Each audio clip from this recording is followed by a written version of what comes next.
Hi friends, welcome back to my channel. അപ്പോൾ ഇന്നത്തെ recipe പരിപ്പ് വടയാണ്. തമ്മിൽ കണ്ടപ്പോഴേ എല്ലാവർക്കും മനസ്സിലായി കാണുമല്ലോ. അപ്പോൾ നമുക്ക് വേഗം തന്നെ പോയി തയ്യാറാക്കി കഴിച്ചിട്ട് വരാം. നല്ല ചൂട് ചായയോടുകൂടി തയ്യാറാക്കി കഴിച്ചിട്ട് വരാം.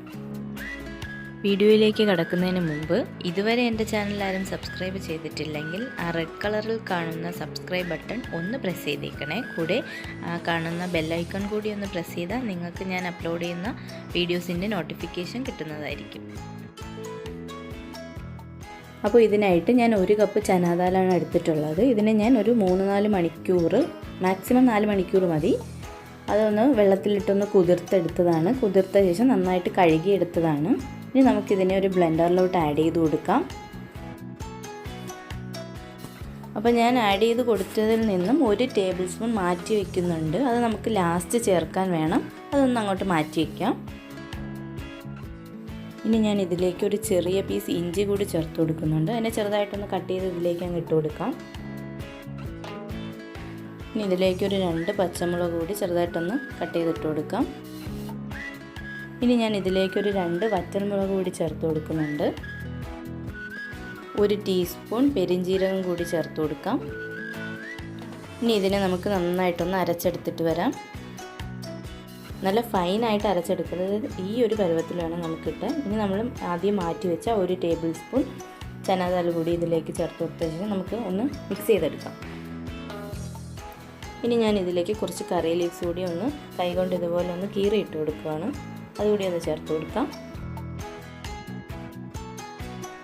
അപ്പോൾ നമുക്ക് ഗ്രൈൻഡ് ചെയ്തെടുക്കേണ്ട പരുവം എന്ന് പറയുമ്പോൾ ഇതാണ്. നമ്മൾ കൈ വെച്ച് ഒന്ന് ഉരുട്ടിയെടുക്കുമ്പോൾ നമുക്ക് ഷേപ്പായി കിട്ടണം. കണ്ടോ, ഈ ഒരു പരുവത്തിലാണ് കിട്ടേണ്ടത്. ഓക്കെ.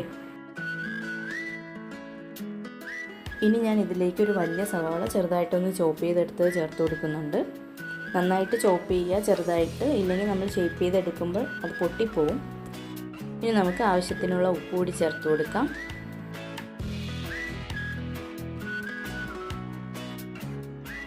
അര ടീസ്പൂൺ കായം കൂടി ചേർത്ത് കൊടുക്കാം.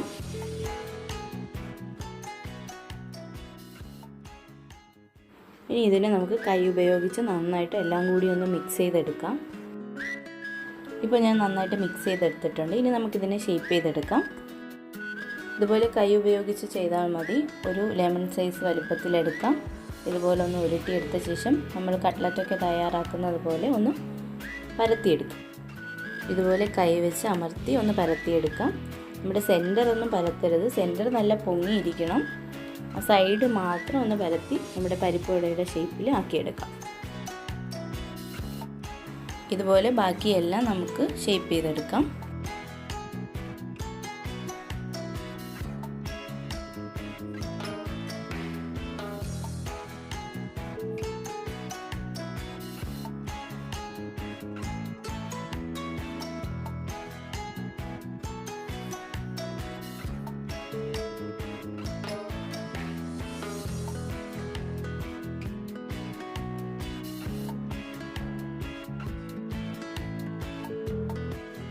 ഇപ്പോൾ ഞാൻ എല്ലാം ഷേപ്പ് ചെയ്തെടുത്തിട്ടുണ്ട്.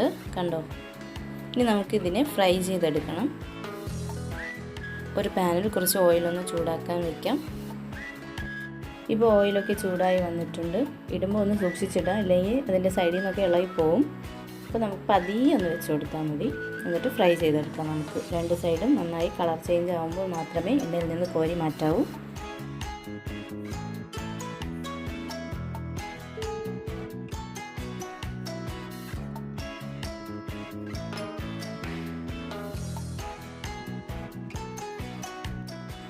അപ്പോൾ 2 സൈഡും ഒക്കെ നന്നായി ഫ്രൈ ആയി വന്നിട്ടുണ്ട്. ഇനി നമുക്കിതിനെ എണ്ണയിൽ നിന്ന് കോരി മാറ്റാം.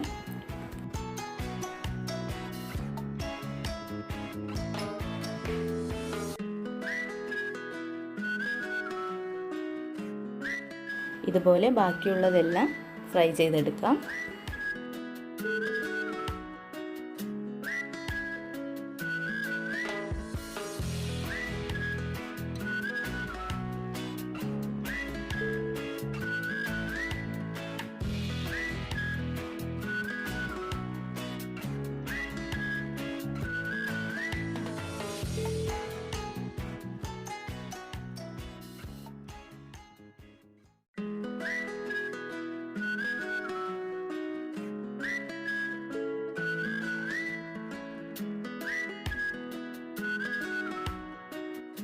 അപ്പോൾ എല്ലാവരും ഇത് ട്രൈ ചെയ്ത് നോക്കുക. ഇഷ്ടമായെങ്കിൽ ലൈക്ക് ചെയ്യുക, കമൻറ്റ് ചെയ്യുക.